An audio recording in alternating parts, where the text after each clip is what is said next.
चलो दोस्तों, स्वागत है आप सभी का, आप सभी के परिवार पार्थ अकेडमी में। और आप सभी जानते हैं कि पिछली क्लास में हम लोगों ने प्रैक्टिस सेट नंबर 44 को जो डिस्कस किया था, और प्रैक्टिस सेट नंबर 45 में मैं आप सभी का स्वागत करूंगा। मैं मान के चलूंगा कि मैं जितने भी आप लोगों को प्रैक्टिस सेट पढ़ा रहा हूं, आप लोग लिख रहे होंगे, नोट्स बना रहे होंगे, और आज की क्लास में आप सभी रिवीजन करके आए होंगे। मेरा बिल्कुल प्रयास है कि करंट अफेयर से या फिर static GK, geography, polity, history and फिर आपको इकोनॉमिक, जिससे भी भारतीय सेना में जो 15 सवाल बनते हैं, खासकर जीएस से, मेरा यही प्रयास है कि एक भी क्वेश्चन बाहर ना जाए। तो आज की क्लास में मैंने करंट जितने भी अफेयर से कुछ सवाल लेने का प्रयास किया है। अगर आज के मॉक टेस्ट में यदि आप लोगों के 10 से ज्यादा सवाल सही होते हैं, तो ये मान के चलेगा 14 से 15 सवाल सही होने से दुनिया की कोई ताकत भारतीय सेना में आप लोगों को जाने से नहीं रोक सकती। चलिएगा, बढ़ेंगे आज की क्लास के पहले प्रश्न के साथ में। होमवर्क दिया था, उन सवालों पर बाद में चर्चा करेंगे। बहुत ज्यादा इंपॉर्टेंट होने वाला है ये आज का प्रैक्टिस सेट। देखिए, प्रैक्टिस सेट में हम लोगों को देखने को मिलेगा आज की क्लास का वर्ष 2025 में कुल कितने लोगों को पद्म पुरस्कार देने की यहां पर घोषणा हुई है। करंट से जो सवाल है, ऑफलाइन जितने भी स्टूडेंट पढ़ते हैं, हम लोग जो करंट अफेयर पढ़ चुके हैं, क्या रहेगा इस सवाल का राइट आंसर हमें देखने को मिलेगा ऑप्शन नंबर डी। यानी आप सभी जानते हैं कि 2025 में, ये याद होना चाहिएगा कि 2025 में कुल मिलाकर जितने भी पद्म पुरस्कार दिए गए वो टोटल 139 लोगों को दिए गए। और इन 139 लोगों में से आप लोगों को याद होना चाहिएगा जो 7 यहां पर पुरस्कार दिए गए वो मुख्य रूप से पद्म विभूषण पुरस्कार देने की यहां पर घोषणा होती है, आप लोगों को याद होना चाहिएगा। और अगर मैं पूछ लूंगा कि 2024 में पद्म पुरस्कार कितने दिए गए थे, 2024 में पद्म पुरस्कार, ये 2025 का डाटा है, लेकिन अगर भारतीय सेना में 2024 से रिलेटेड आता है कि 2024 में पद्म पुरस्कार जो कितने लोगों को दिए गए, और खासकर उसमें से यदि आप लोग उस सवाल केवल ये पूछ लेगा कि पद्म विभूषण पुरस्कार, कौन से पुरस्कार, पद्म विभूषण पुरस्कार यहां पर 2024 की बात कर रहा हूं मैं, कितने लोगों को दिए गए थे, तो जवाब हो जाएगा यहां पर 5 लोगों को। कितने लोगों को? 5 लोगों को यहां पर दिए गए थे। फिर हम लोग ये बात जानने का प्रयास करते हैं कि भारत का सर्वोच्च पुरस्कार हमें कौन सा देखने को मिलेगा। सर्वोच्च जो सिविलियन या सर्वोच्च जो नागरिक पुरस्कारों की श्रेणी में होगा, वो आप सभी जानते हैं हम लोगों को भारत रत्न, कौन सा देखने को मिलेगा? भारत रत्न देखने को मिलेगा। दूसरा हमें सर्वोच्च पुरस्कार यहां पर पद्म विभूषण, कौन सा देखने को मिलेगा? पद्म विभूषण देखने को मिलेगा। और इसी पद्म विभूषण के बाद तीसरा हमें देखने को मिलेगा पद्म भूषण पुरस्कार, कौन सा? पद्म भूषण पुरस्कार। और जो चौथा हम लोगों को यहां पर देखने को मिलेगा वो पद्मश्री पुरस्कार यहां पर देखने को मिलेगा। तो हर वर्ष आप सभी जानते हैं महामहिम राष्ट्रपति जी के द्वारा भारत में पद्म पुरस्कार देने की घोषणा होती है। और 2025 में, क्या दोस्तों, सॉरी 2024 में कितने लोगों को यहां पर भारत रत्न दिया गया? अगर सवाल पूछेगा कि 2024 में कितने लोगों को भारत रत्न दिया गया, तो ऑफलाइन जितने भी पार्थ के स्टूडेंट देख पा रहे हैं, आप लोगों में पढ़ा चुका हूं, गलत नहीं होना चाहिए, एक बार रिवीजन करने का प्रयास करते हैं। आप सभी जानते हैं कर्पूरी ठाकुर, कौन को दिया गया था? कर्पूरी ठाकुर साहब, ये पूर्व मुख्यमंत्री रह चुके हैं, कहां के? बिहार के, आप सभी जानेंगे। फिर इसके बाद में चौधरी चरण सिंह, कौन का नाम होगा? चौधरी चरण सिंह जी का नाम आप लोगों को याद होना चाहिएगा। पूर्व पीएम के पद पर थे, पूर्व प्रधानमंत्री रह चुके थे। आप लोग जानते हैं किसान नेता इनको कहा जाता है, यही कारण रहा कि इनका समाधि स्थल किसान घाट के नाम से जाना गया। किस नाम से? किसान घाट से यहां के नाम से यहां पर जाना गया। फिर इसके साथ में आप सभी जानते हैं पीवी नरसिम्हा राव, कौन जाने गए दोस्तों? पीवी नरसिम्हा राव। और पीवी नरसिम्हा राव भी पूर्व पीएम, सॉरी पूर्व क्या रहे थे? पीएम रहे थे, आप सभी जानेंगे। और इसके साथ यह दक्षिण भारत के पहले प्रधानमंत्री थे। क्या थे दोस्तों? दक्षिण भारत के, याद होना चाहिएगा, दक्षिण भारत के पहले प्रधानमंत्री। हालांकि पहले प्रधानमंत्री जवाहरलाल नेहरू थे, लेकिन दक्षिण भारत के यदि प्रधानमंत्री पूछ लिया जाएगा कि बताइए कि दक्षिण क्षेत्र से, यानी जो हमारा अखंड भारत है, इस अखंड भारत के दक्षिण छोर पे जो छोर है, उसके भारत के पहले प्रधानमंत्री जो नियुक्त होने वाले व्यक्ति, जिनका नाम था पीवी नरसिम्हा राव, आप सभी जानेंगे। पीवी नरसिम्हा राव के बारे में एस एन जो है सोमनाथन, यहां पर आप लोगों को याद होना चाहिएगा। इन्हें भारत में हरित क्रांति का जनक कहा जाता है। क्या कहा जाता है? भारत में हरित क्रांति का यहां पर जनक कहा जाता है, इनको दिया गया। फिर इसके बाद में लाल कृष्ण आडवाणी, लाल कृष्ण आडवाणी साहब को यहां पर दिया गया। आशा करूंगा आप लोगों को याद होगा। तो ये 5 लोगों को 2024 में भारत सरकार के द्वारा भारत रत्न दिया जाता है। और इसके बाद अगर इनसे रिलेटेड अगर भारत का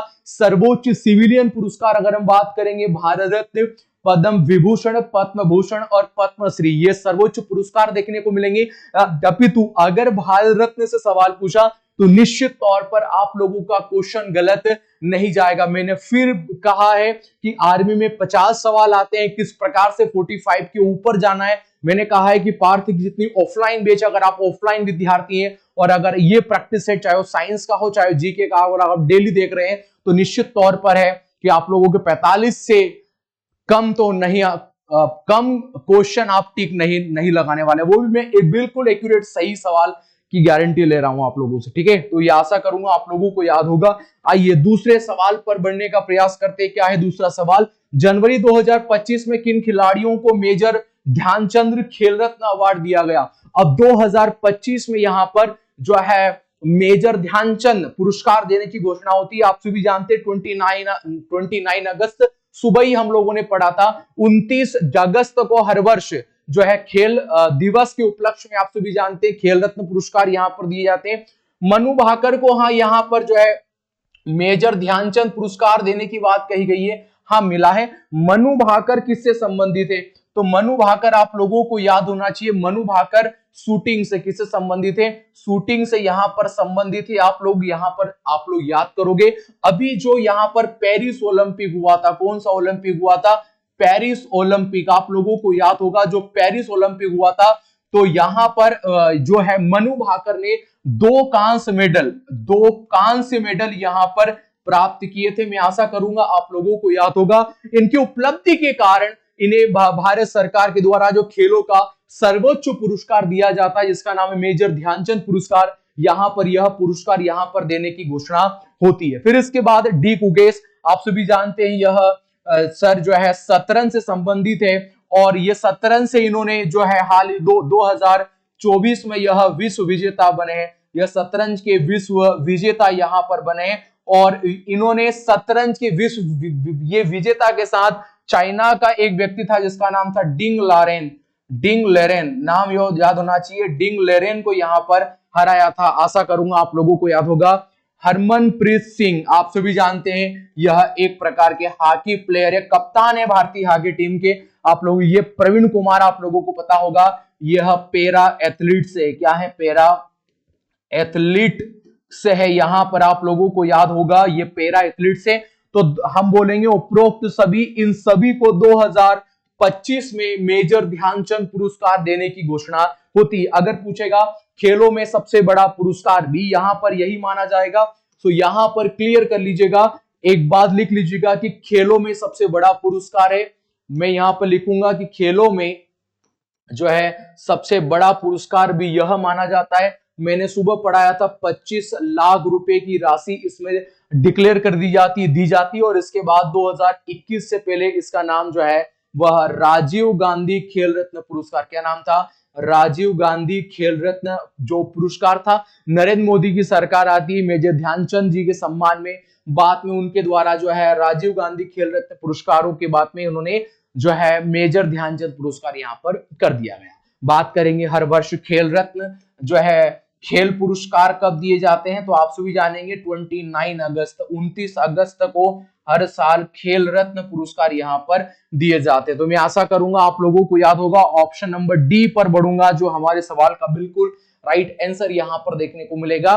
तो क्वेश्चन हमारा मिलकर यही प्रयास है, जिस तरीके से मैं आप लोगों को पढ़ा रहा हूं, जिस तरीके से अरुण सर पढ़ा रहे हैं, हमारा प्रयास यही है कि इस बार कहीं से भी यदि क्वेश्चन आता है, आउट ऑफ सिलेबस भी आता है, तो इस यूट्यूब के माध्यम से आप लोगों तक वो कंटेंट पहुंच पाए। माध्यम यही है, मैंने पहले भी कहा है कि जितने भी ऑफलाइन वाला विद्यार्थी है कि यहाँ पर व्यू से मतलब नहीं, व्यू 2 आते, 3 आते, 100 आते, 200 आते, 2 लाख आते, 3 लाख, वो कितने भी आते हैं उससे बेटर नहीं है। मैंने कहा था पहले भी, मैं ऑफलाइन जब हमारे पास सुविधा नहीं थी मैं एमसीक्यूज बोर्ड पे पढ़ाता, अब मेरे पास फैसिलिटीज है मैं यहाँ पे पढ़ाता हूँ, मुझे लोड नहीं इस बात का कितने भी बातें, मैं केवल यही चाहता हूं अगर मुझे 10 विद्यार्थी देख रहे हैं, बड़ी ईमानदारी से देख रहे हैं, तो उनके लिए यहां पर हम लोग उपलब्ध हैं हमेशा। ठीक है, इस बात को आप लोग याद करिएगा। और सवाल नंबर 2 पर हम लोग चर्चा कर चुके हैं। और सवाल नंबर 3 जो है हमारा 34वें व्यास सम्मान से किसे सम्मानित किया गया था।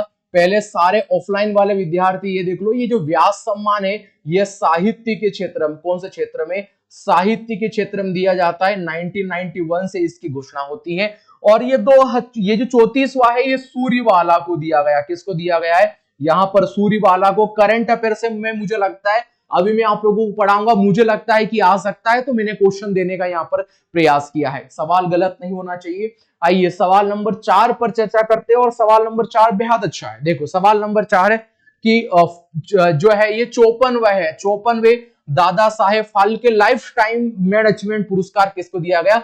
अब ये दादा साहेब फाल्के पुरस्कार फिल्मी जगत का यदि कोई सा सबसे बड़ा पुरस्कार है तो वो दादा साहेब, मैं यहां पर लिखूंगा यह फिल्मी जगत का सबसे बड़ा पुरस्कार है, सबसे बड़ा पुरस्कार फिल्मी जगत का दादा साहेब फाल्के पुरस्कार।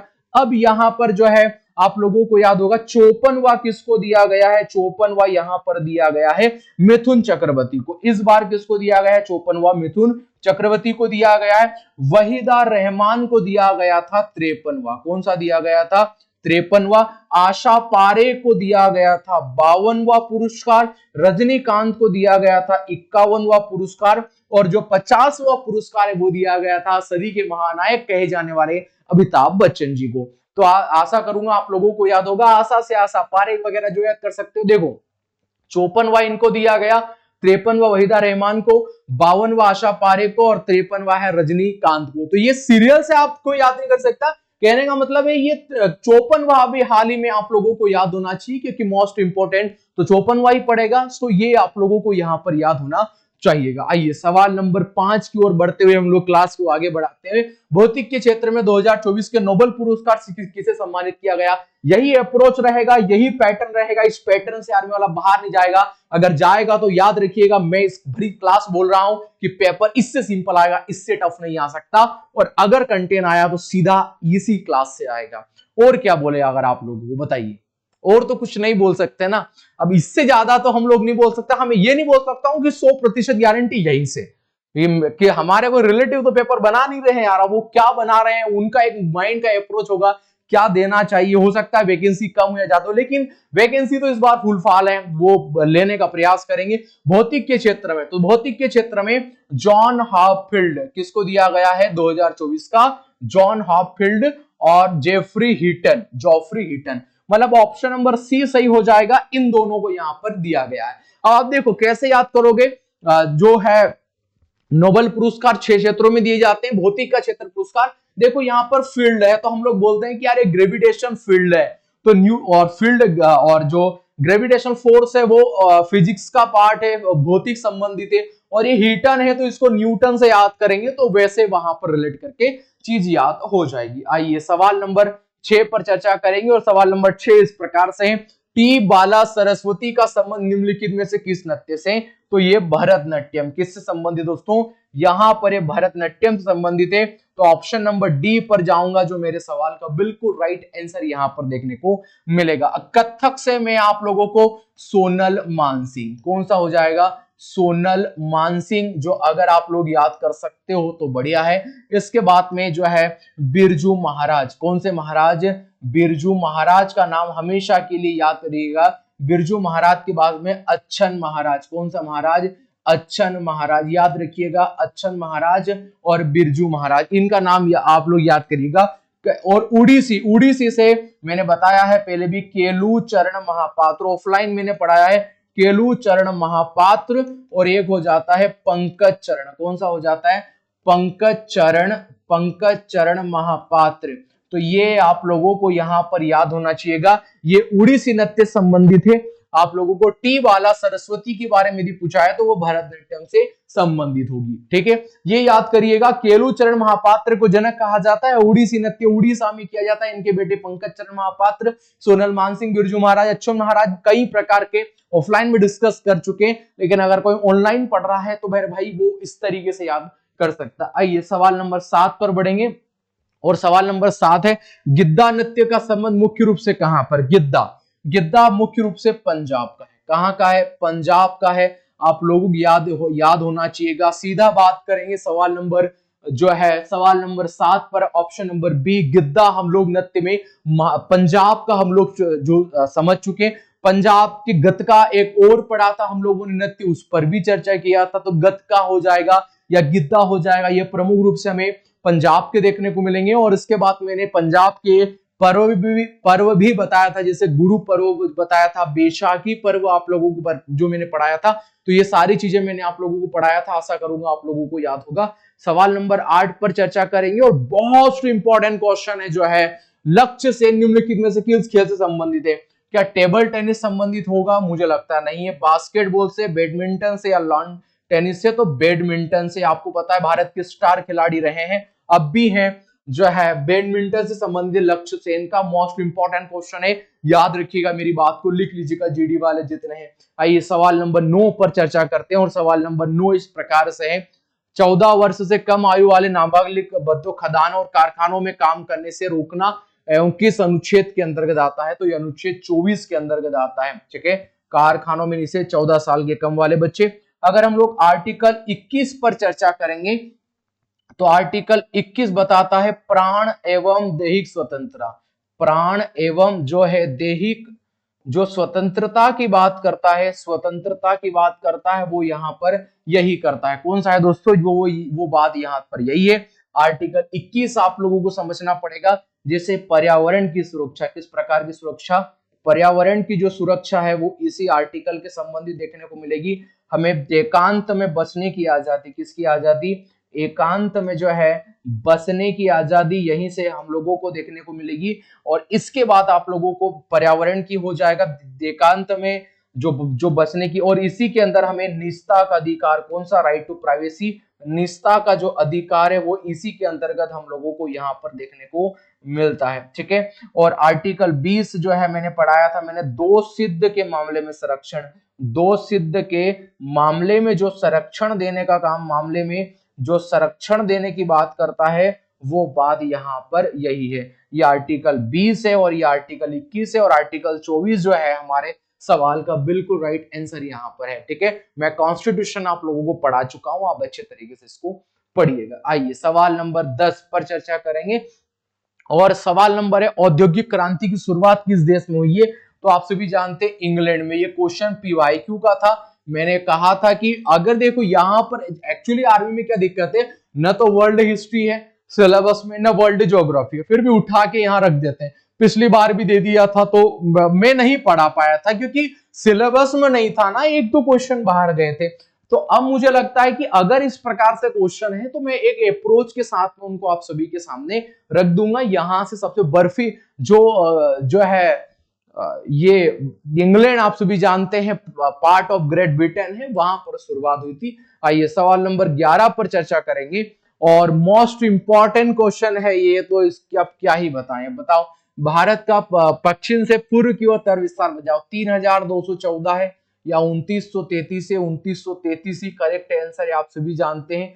और ऑप्शन नंबर हम लोग बी पर जाएंगे जो हमारे सवाल का बिल्कुल राइट आंसर यहां पर रहेगा। आइए सवाल नंबर हम लोग 12 पर चर्चा करेंगे। द मोस्ट इंपॉर्टेंट क्वेश्चन है, स्वतंत्र भारत के समय कांग्रेस के अध्यक्ष कौन थे?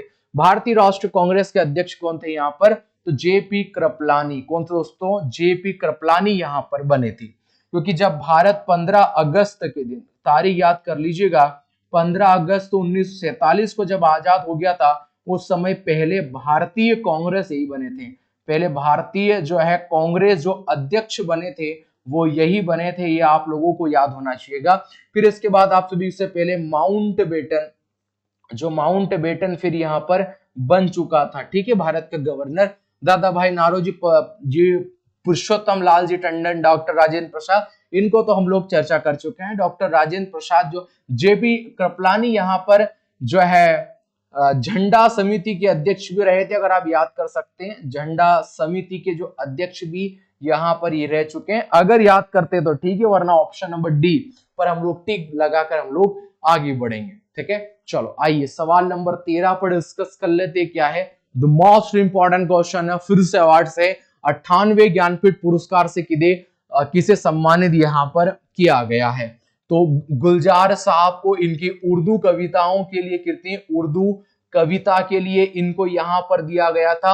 और मेरे अनुसार एक महान संत, एक महान गणितज्ञ जगत गुरु रामभद्राचार्य जी को इनके संस्कृत के उपन्यास के लिए, किसके लिए, इनके संस्कृत के उपन्यास के लिए यहाँ पर दिया गया। तो मैं बोलूंगा ऑप्शन नंबर सी दोनों होगा, ऑप्शन नंबर ए। और अगर बात पूछेगा कि 59वां यह पुरस्कार किसको मिला था, 59वां पुरस्कार यह किसको मिला था, तो विनोद कुमार जी को मिला है। याद कर लीजिएगा, विनोद कुमार जी को यहाँ पर यह पुरस्कार मिला है। ठीक है, तो ये ऑप्शन नंबर सी हमारे सवाल का बिल्कुल राइट आंसर यहाँ पर देखने को मिलता है। आइए सवाल नंबर 14 पर बात करेंगे। और सवाल नंबर 14 है, गीतांजलि उपन्यास में रविन्द्रनाथ टैगोर कब नोबेल पुरस्कार मिला था। और आप सभी जानते हैं 1913 में ये पहले भारतीय थे जिन्हें नोबेल पुरस्कार यहाँ पर दिया जाता है। ठीक है, किसी दिन क्लास लूंगा, मैं प्रयास करूंगा कि एक प्रकार की सारे अवार्ड आप लोगों को मैं लिखा दूं।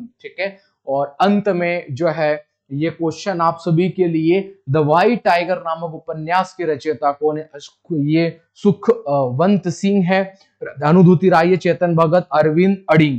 ये तो मैं आप लोगों को बता देता हूं कि इन्हें 2008 में जो है बुकर पुरस्कार यहाँ पर दिया गया था। ठीक है, सो ये मुझे इसलिए पसंद है क्योंकि नर्सिंग के पेपर में ये क्वेश्चन आया था और 2 बार रिपीट हो चुका है, तो इसलिए मैंने प्रयास किया इसको भी डाल दूं। तो दोस्तों ये 14 सवाल मैंने आप लोगों को एक्सप्लेन करने की बताया। द मोस्ट इंपॉर्टेंट क्वेश्चन आप लोग आज का प्रैक्टिस सेट कर सकते हैं। 15वें सवाल का जवाब आप सभी को कमेंट सेक्शन में देना है। मैं मिलूंगा प्रैक्टिस सेट नंबर 46 के साथ में। जब तक के लिए आप मेरे साथ जुड़े, आप सभी का धन्यवाद। पढ़ते रहिए, मुस्कुराते रहिए और लोगों को जलाते रहिए। चलिए, जय हिंद, जय भारत।